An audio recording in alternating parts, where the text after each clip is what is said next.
Okay, we are live.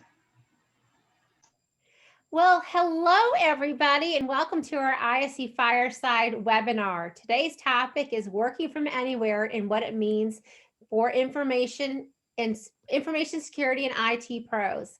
We're absolutely thrilled to have Banyan Security as our sponsor today, and they are a new customer of ours. So we are happy to welcome into the 10 ISC family. Before we get started, I'd like to kind of go over the agenda with everybody and a few housekeeping items. So we're going to begin, of course, our webinar at 2 o'clock, and then we'll have our panelist introductions shortly thereafter. And let me tell you, we have a really great panel. Before we even got on the call today, we are talking about making this webinar very spicy. So I'm going to have you guys live up to that task. And then we'll have some great discussions.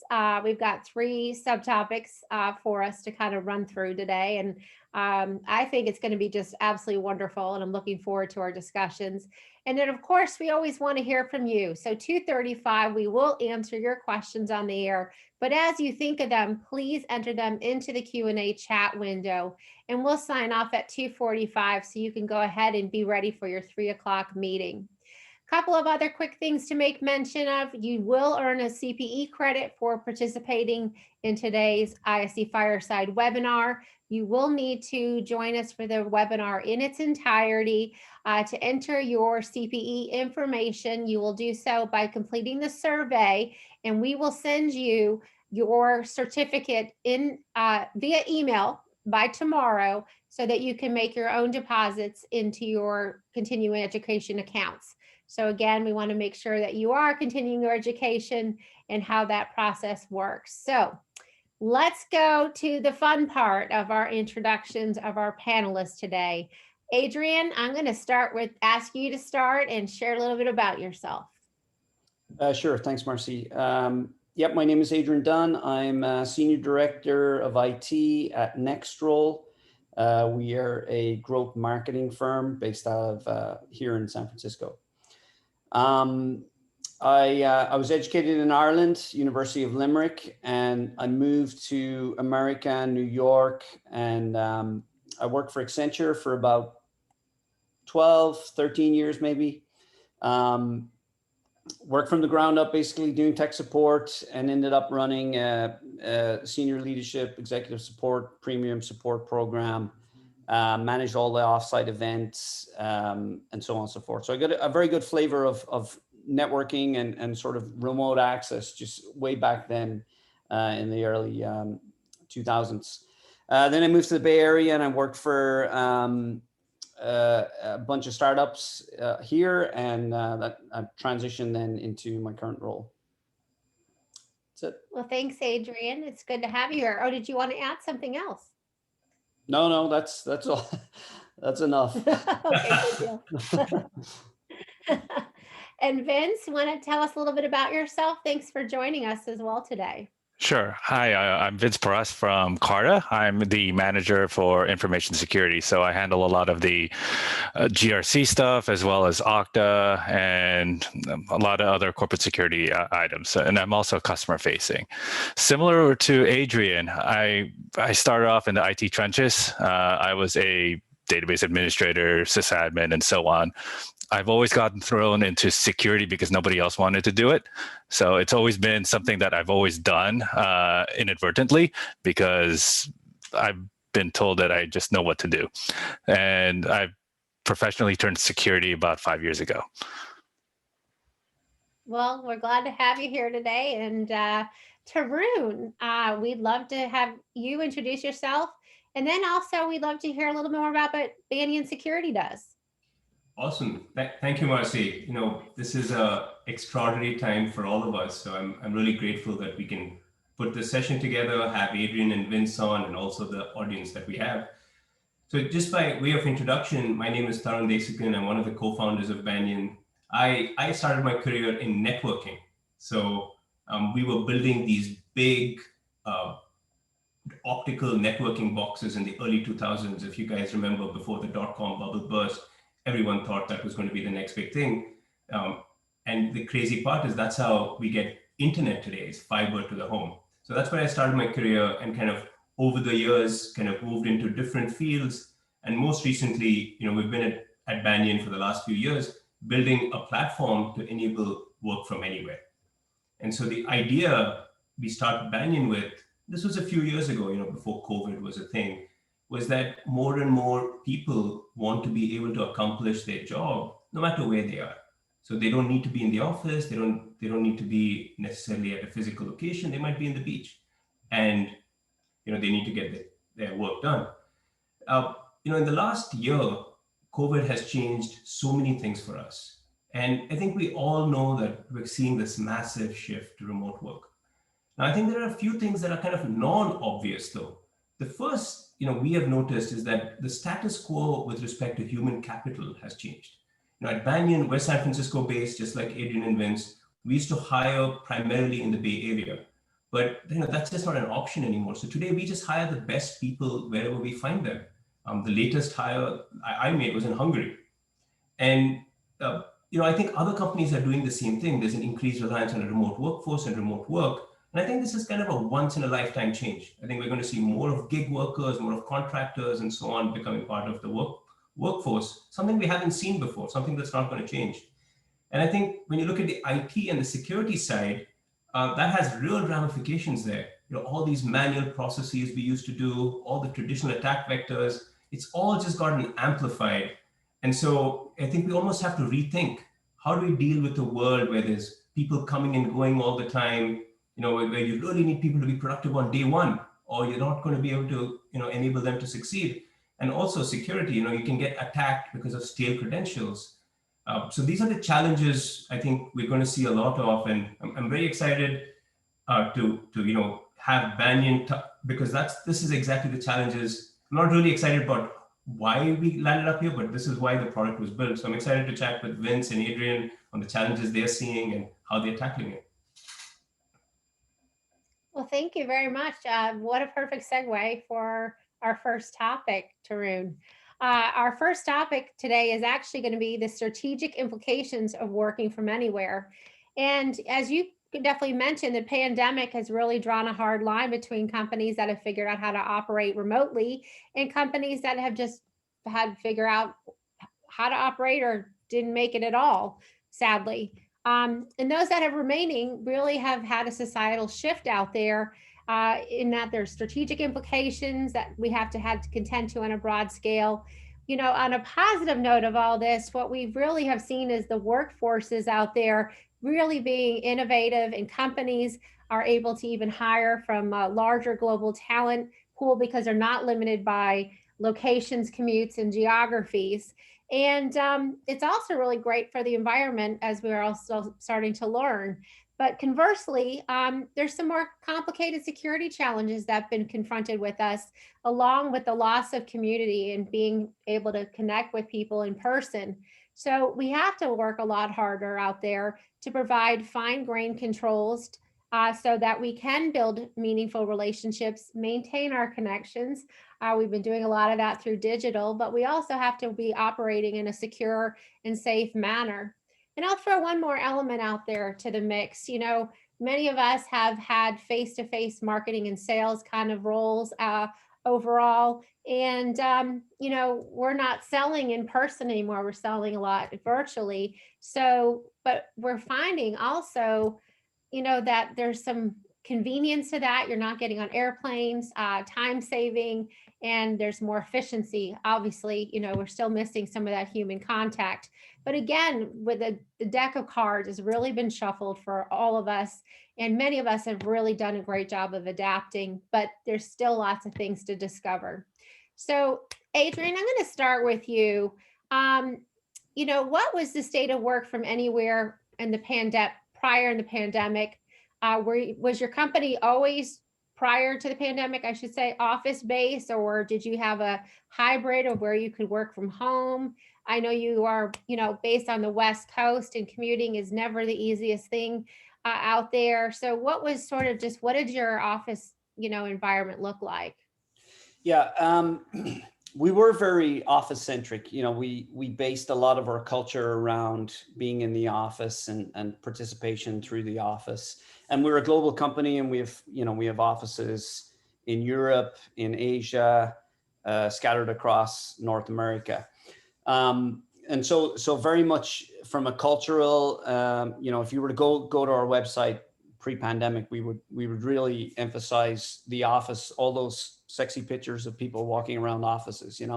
I think there was an element that was starting to shift in terms of our hiring, especially within the engineering and InfoSec teams, whereby we were looking more remotely, just because of the challenges with talent, as Tarun had mentioned, and the technology was there to support, getting that access.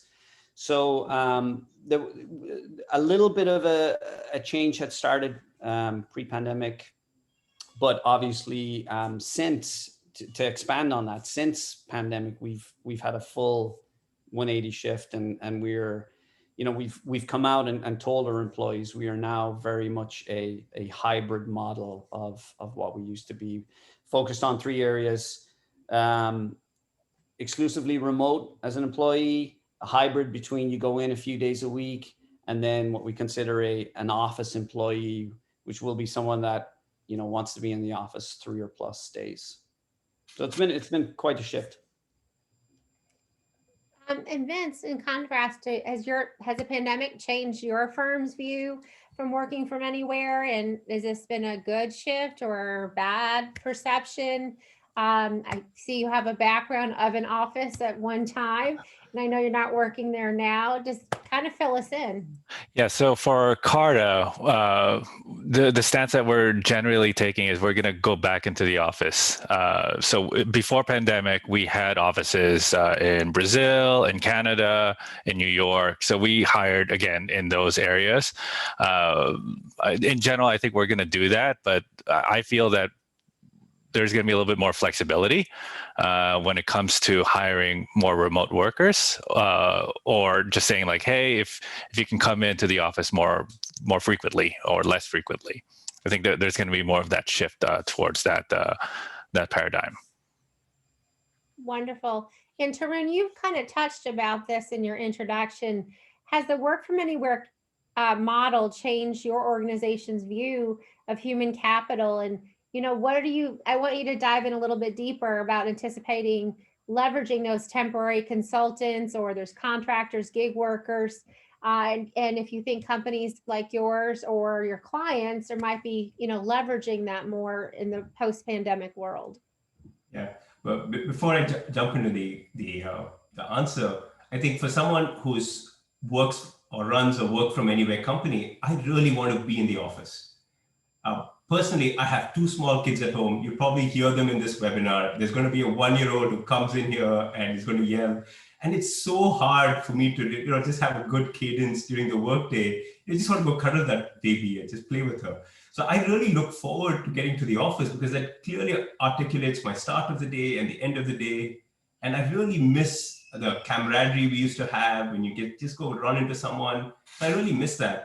Now, having said that, we ourselves, we couldn't go into the office. So I've learned to live with this, and now I'm kind of liking no commute. I used to spend 40 minutes getting to the office. There's no commute. And, I can just take a break in the middle of the day and go do something. And so I really like all that. I think as a company, we've changed. We were a young company, so we really wanted everyone to come into the office and get to know each other and build that culture. But we've adjusted. And I think more and more companies, even the large ones, are doing the same thing. And more specifically, we've now started saying, we want to find the best person. It doesn't matter where they are. And I think that just freed up how we look for people, especially when talent is tight, especially in engineering teams. That's been quite a remarkable change for us. Well, to that point, just real quick before we transition to the next topic, what about from a sales perspective? You guys are an enterprise play. Do you think you might be going back to face-to-face selling, or continuing kind of having, go-to meetings, Zoom meetings, or whatever platform du jour, that with your sales team versus, having that in-person experience? Yeah, I think even before the pandemic, we started noticing the shift where people are just more efficient, saying, hey, just let's hop on a Zoom call and let's just talk about what we need to talk about. And I do believe there is still a place for face-to-face. I personally, especially if you're working in complicated environments, you need to meet the other person to understand and build that trust. I think there's still a place, but I think the world has changed. We're not going back to standard face-to-face.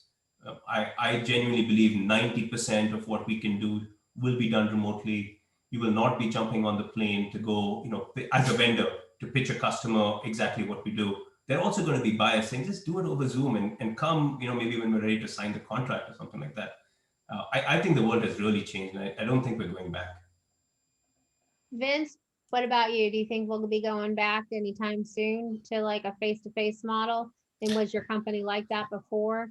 Yeah, so like what I was saying earlier, we were a face-to-face company, and I think we'll continue on. No, I know you were the office, but from a selling perspective. From a selling perspective, I think for us, our target markets were, we were able to sell, be it remote or face-to-face. I think the products that we had gave us that flexibility before COVID.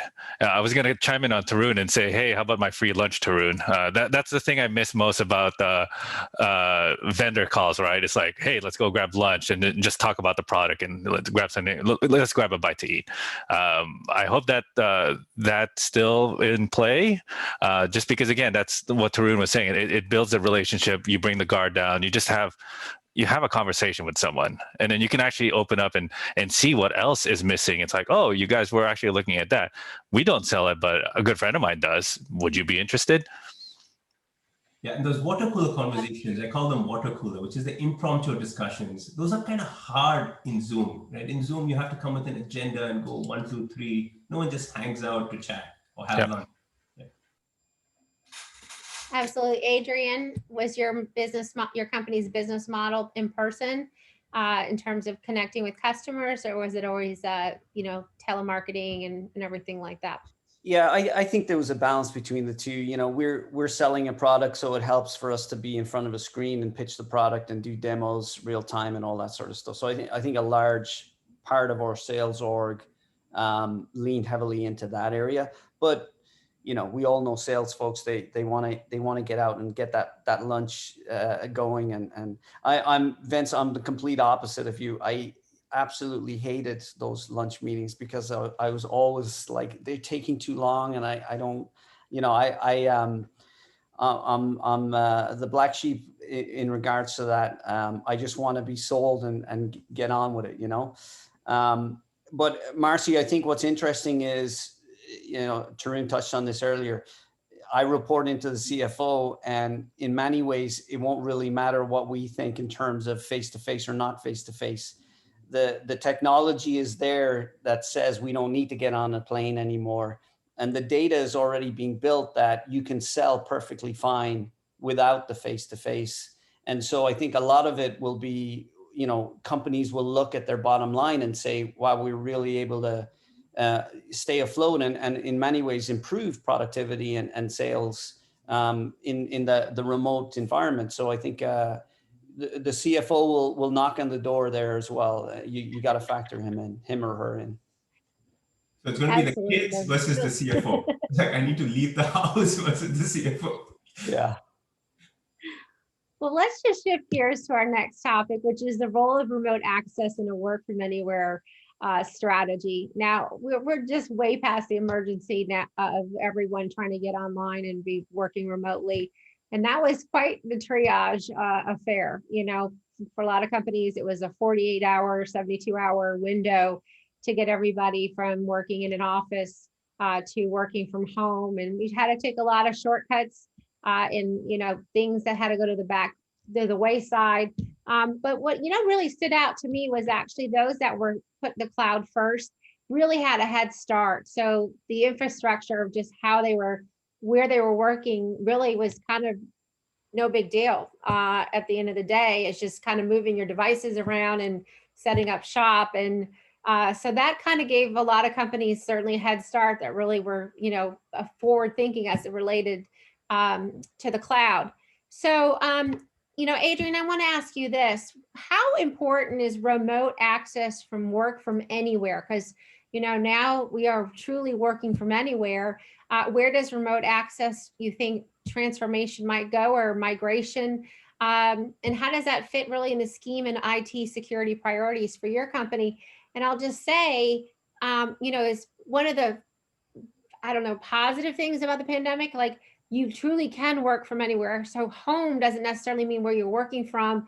I've had, friends go to like a resort community because their kids are learning remotely, they're working remotely. So there's a little bit of change of scenery of being, been in the house, for days on end. So it just kind of, changed things up for some people. So Adrian, tell us where your head is at on working from home from anywhere. Yeah, I mean, it's P1 for us. It has been for, the last, however, I mean, you touched on it, the initial, oh crap moment where you've got to migrate an entire company from an office-based environment to an at-home-based environment. And you sort of, you pray for a week that will go off smoothly. And absolutely, Marcia, you're right. Those that were already in the cloud space, that was quite an easy transition. Personally, for our company, I felt like it was an easy transition. We were a Google shop and we had a lot of stuff already in place. Phones, ironically enough, were our stumbling block because we still had a very legacy sort of PBX-based phone system that didn't migrate over very well. We weren't really happy with the soft phone solution of our provider at the time. But then as you expand and analyze, the longevity of this and the cultural shift that's happening, then you've got to reassess your position from just that initial reactionary point to a longevity game. And so,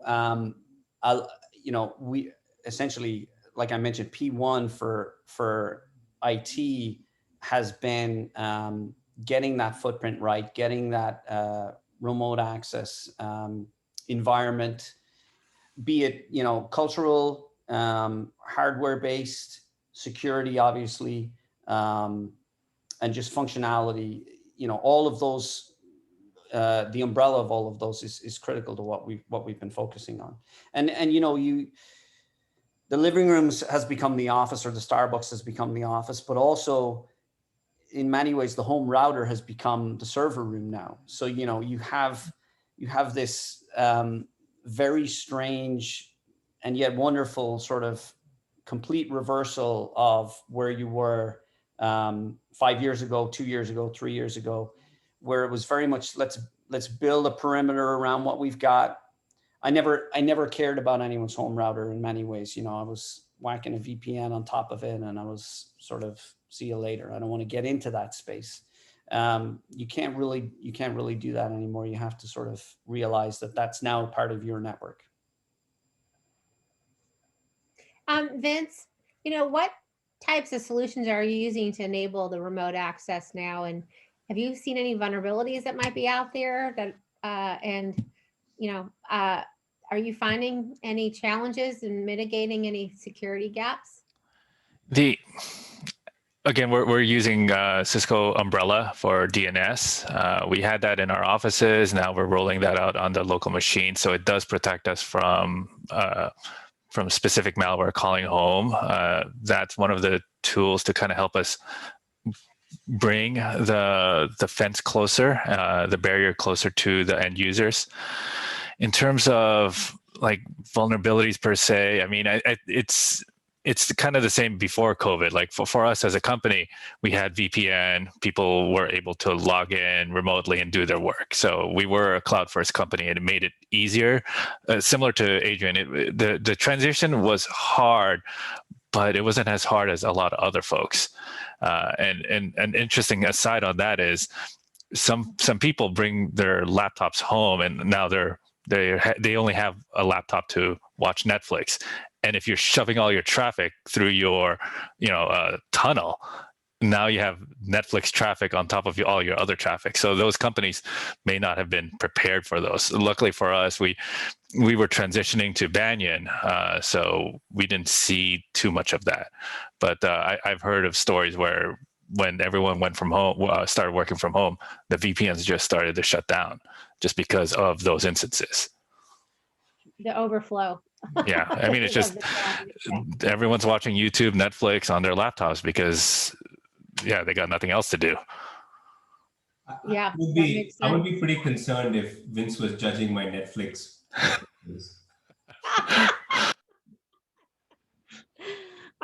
Well, this actually is a good point for Tarun, though. I see you as a visionary. You co-founded Banyan Security. And so what do you think the role of the remote access is going to look like, over the next year? Vince kind of touched on it, that the VPNs can't really hold up. Their lack of better words, they crapped out at a lot of different companies. Because they couldn't handle the volume of traffic coming in at the same time. So, what do you see on the horizon for today's challenges and even tomorrow's problems? Yeah, I personally, I started my career building these networking solutions. So we know how we thought about when we built it. And we really wanted to see your Netflix videos. We wanted all traffic to come through our routers. Like, we designed it that way. And I think when we started Banyan, one of the things we realized was that fundamental assumption is false. At least in my philosophy, I don't think my company wants to know what movies I'm watching. I don't think they really care, right? But what they do care about is if there's a corporate resource, if it's a sensitive resource, they want it logged. They want to know when you accessed it, and they want to make you productive when you access it. So that is, I mean, we didn't know COVID would be a thing when we started Banyan, but this problem existed well before COVID. Right? Those traditional network boxes that we built back in the day, I wanted your Netflix videos to come through me. I wanted the Zoom videos to come through us. And many times I would host the Exchange server for your email. Right? And that was the world that it was built for. But when we started looking at the ecosystem, everyone's documents are in the cloud and everyone's emails are in Gmail. Who would have thought? All our corporate email is in Gmail. 10 years ago, that would have not been possible. And so, but nothing had changed with respect to how the network traffic was being routed. And so I do think that if you really want to enable work from anywhere and you want to enable it for a large workforce, you have to rethink some of those fundamental building blocks. So that I think is really important. The other thing I do believe is that people will come back to the office. Now, work from anywhere, we very specifically called it work from anywhere and not work from home, because I personally want to go back to that office. I can hear my kid crying. I'm like, please stop. But I want to go back to the office. And just because I'm in the office, I shouldn't get some new security privileges. We should have the same security model, whether you're at home or you're in the office. And I would like the employees to be empowered to make security happen regardless of where they're working, home or office or coffee shop. So I do see that philosophy as required to enable kind of a work from anywhere, remote access philosophy for organizations. I'd be curious if Adrian, Vince, you guys agree. Just to jump onto that, Marcy, the mindset is the exact same for me and for us, in that if something different happens in the office, even if it's a good thing in many ways, we're ready to pull it out, because there shouldn't be any distinction between Starbucks and the office anymore. There's no point to it. The world has changed. And so you don't need that perimeter. It's, we're a cloud-based, we don't have the traditional resources sitting in there that we need to, hunker down and protect. And so I agree 100% with Tarun when he says, yes, we want to go back to the office, but it doesn't matter that it's the office, it's just a bigger. Yeah, I mean, that's just the physical space of things, right? That's just the physical of where you're at, but your computer and how you're using your computer and what it's accessing should not matter if you're sitting in a conference room with Starbucks, an airport, or at the beach, at the end of the day, because you should have the same controls in place no matter where you are. I mean, that's, to me, very logical, but it's taken how many years for us to get there, to kind of think with that mindset, and maybe it took a pandemic as well. But I'm going to shift us over actually to our next topic, which is really we're kind of where we're starting to touch about it, but really entering the zero trust access model. And that's really, where our security environments certainly have evolved, and our mindset here has just evolved So it's just keeping us protected against intrusions. And, zero trust has become a much more hot topic now and more established and understood as a sound, actually, security principle. But it still has to have gone through some advancements like any emerging type of technology and evolution. And to deploy zero trust effectively, you really have to think about it from like a borderless security perspective, and kind of how we just equated it. If the physical state of where you are doesn't really matter so much, it's the same information and the same kind of work that you're doing, regardless of your, where you're physically being located. So let's go ahead and sort of dive in here. Tarun, maybe you could, for those that are sort of new out there to the concept of zero trust, because it is a newer thought. I mean, it's not old. Tell us about some of the just sort of the basic fundamentals of zero trust, just to kind of get everyone in the same terminology. Zero trust is both a buzzword and kind of a new concept. It's funny, right? It's used to say so many things, and yet most people don't know what it is.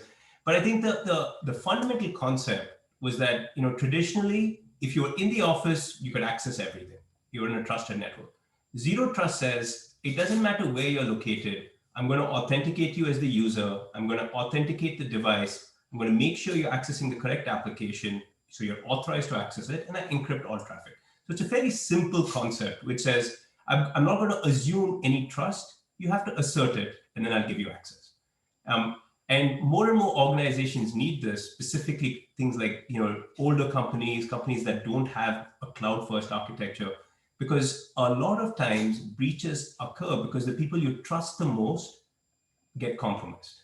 So it might be a trusted contractor or a trusted administrator, and you just trust them because they're in the office, but because they don't have to assert that trust, assert that identity, someone compromises them, and now they have unfettered access to your environment. So by making sure every access is explicitly authenticated and authorized, you establish security. That's kind of the geeky zero trust spiel. The non-geeky one is zero trust is just the right way to do access. If you were to design it from day one, this is how you would do it. We just come from a different world. That's about it. So Vince, I'm going to ask a follow-up question here. You talked about some of what you heard in terms of challenges out there with people overloading the networks and the VPNs as it relates to the traffic, because they were watching Netflix and all sorts of things. But what other challenges have you seen out there as it relates to the implementing zero trust? And then maybe some of the pluses as well. I always like to look at the glass half full, but learning lessons, of what's, in being realistic to me is how you forge ahead. To Tarun's point, lack of knowledge of what zero trust is. It's there's so many documentation or blogs out there saying like, this is what zero trust is supposed to be. You implement it and you do it wrong, or it's not the way that zero trust is designed. I mean, yeah, I'll leave it like that. That's fundamentally where I kind of see it. What was the second question? Well, just some of the benefits, is it more reliable overall? As your end users having a better experience of logging in and just being able to see the same things that they're able to see regardless of where they're at? If you do zero trust properly, the user shouldn't really notice or see. So on our side, on the engineering side, they had to do some tweaks, but for the finance and the HR side, it's just accessing the web page and it just works. On the back end, specifically on the security side, we have better control. Like we trust but verify. Right now we know because you have to have our MDM installed and make sure that. If you have the MDM installed, you can access the Banyan, and it kind of works together because now we control the laptop, we control the user. It's tied through Okta. We have better understanding and verification of the user. So there's a lot of benefit for us on that side. So it really seems like Banyan for you and Zero Trust has commingled really well into your existing architecture, and even more, you enhanced it. That's pretty what I'm hearing. Yeah, that's correct. It's just we've expanded a lot of the use cases for Banyan in our implementation. That's awesome. So Adrian, has there been resistance at your end, or has it just been a really, really positive experience for everybody? There's always resistance to change, and it's always multiplied true. when engineers are at the front of that line and affected by that change the most. So, yeah, resistance is inevitable. To highlight what Vince says, I think going in with the foresight of educating the end user is key to mitigating that resistance.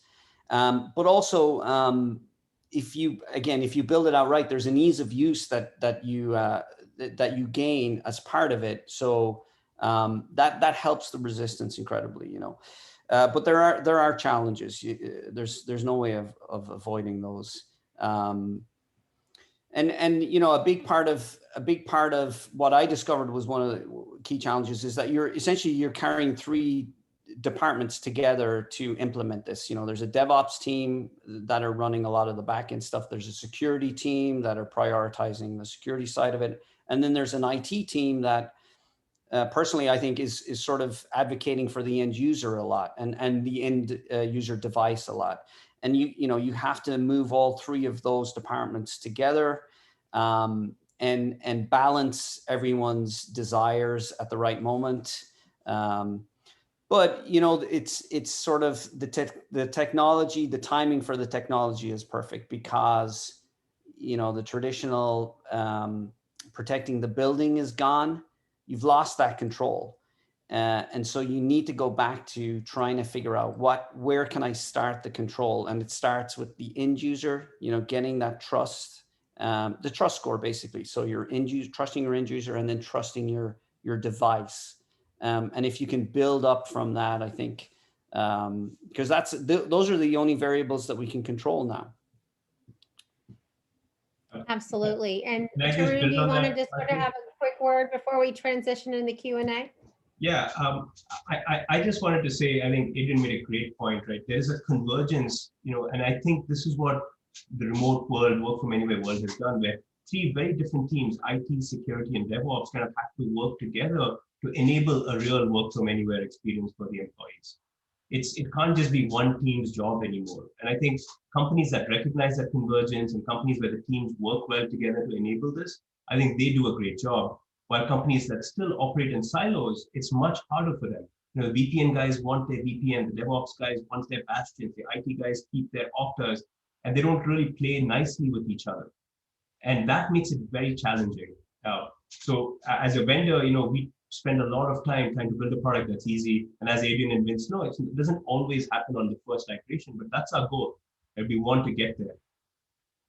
And I just want to make one more comment, which is in many customers, they don't quite have the right expectations when they hear about Zero Trust. Zero Trust is not one and done. It's kind of more of a journey.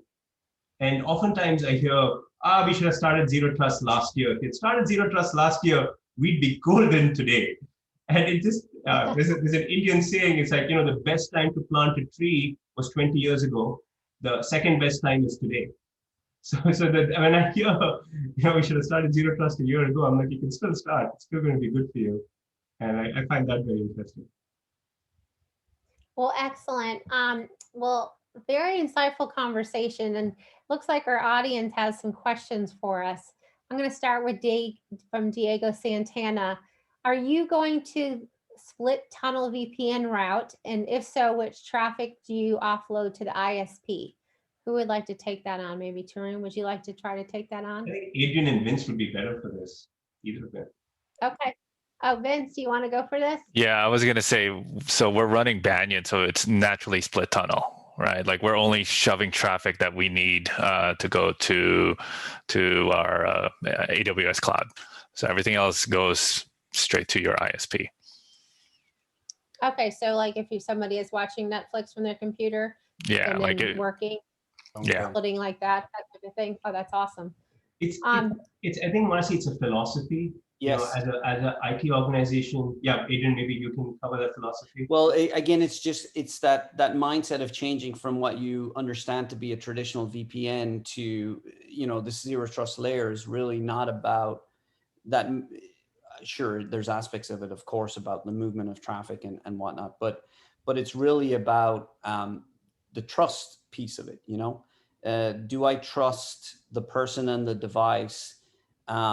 And then granular access, least privilege wrapped around that. So if I'm on Netflix, nobody cares. We've already established we don't care what that is. So, you just move on to the next thing, And in the old days, you didn't spend the time establishing the trust of the user and the device. So you had to see that Netflix video to make sure that it wasn't malicious. Like you had to. Right? Then you would block potentially malicious traffic and allow non-malicious traffic. But in the new days, if you put strong trust in the device, strong trust in the user, you can trust them to surf Netflix. Like, what do you care if they're watching Netflix? I mean, do you guys care what they're watching on their corporate devices? Do you have a corporate policy on that? No, and it's one of the questions that I get asked all the time. It's like, are you guys looking at what I'm doing? And I think that, folks think that there's 10 IT guys in a room doing nothing but looking at logs. Like there's no benefit to this, it's sort of an inside joke. Vince is laughing. I'm sure he gets that sort of commentary all the time. We're not wasting our time doing it. Obviously, there's checks and balances in place, but there's no big brother aspect that there's no benefit to that big brother aspect, From Randy Harold, how are you providing education awareness to you and your users? So we sort of touched on it, but we didn't actually kind of dive into that. Does anyone want to sort of jump into that question? We've got a few questions left and a little amount of time, so I just want to kind of go through them as quickly as possible so we can cover them. Does anyone have any thoughts I'll about say, how are you? In my environment, I don't mean to pick on engineers, but I sort of categorize the end users as twofold: an engineer and then a non-engineer. And oftentimes the non-engineer is more concerned about less, if you will. Does it work? Great. Okay. Can I ignore it? Great. On we go.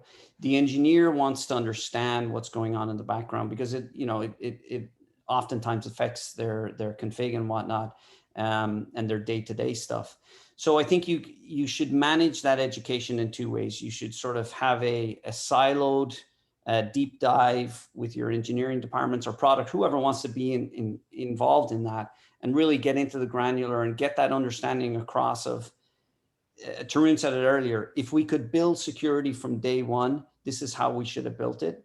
It's just that the technology is there now for us to support it, right? So we're doing it right for the first time. I 100% agree with that this is how I would have built it from day one, that point system of access. And so I think you balance the education around who the audience is. And for me, there's a distinct line drawn around that engineering bubble and the rest of the end users. And I just want to do one more question from Tom Ray. We are trying to provide a similar and same look and feel where everyone is working, but how else are you providing equity across the positions that are requiring presence on site for field, call center, and those positions open to less present IT engineer types of folks? So anyone want to tackle that real quick before we wrap up? I can take a stab. I think, we are all very biased here. We are knowledge workers, our companies are software, knowledge-based companies. So we have the luxury of on day one, being able to work remotely. But in the service sector, restaurants, hospitals, in the medical sector, that's just not an option, right? You have to go on site. I think the same philosophies also apply when you go on site, but it is applied differently. And we didn't touch upon some of those challenges in this conversation. Their physical security becomes a lot more important. Specifically, devices that can be, anybody can come in and manipulate them. So there are different concerns. The zero trust philosophy still apply. It's not necessarily a work from anywhere kind of security that you need, but it's a different kind of security, different kind of zero trust. Well, thank you very much, Tarun. Thank you, Vince, and thank you, Adrian. We are thrilled to have all of you with us today and to share your knowledge. I had a lot of fun. I hope it was spicy for you guys. Was it spicy? Curry. Yes. There was a lot of questions that were asked, and unfortunately we ran out of time in answering those questions. So I really would encourage you guys to reach out to Tarun to have some of your questions answered. There's definitely some interest for sure on Banyan security. And we also would appreciate your feedback on what you thought about today's webinar, and give us some ideas for some other programs. And your feedback does mean a lot to us. Also, if you do need a CPE credit, we want to make sure you fill that out so that you'll get your email tomorrow letting you know that you completed today's session. I want to say thank you to Banyan Security for being our sponsor today. And I want to thank all of you, wherever you might be, for joining us at our ISE Fireside webinar. I hope that all of you stay healthy and safe, and we'll see you next time. Thank you. Thank you.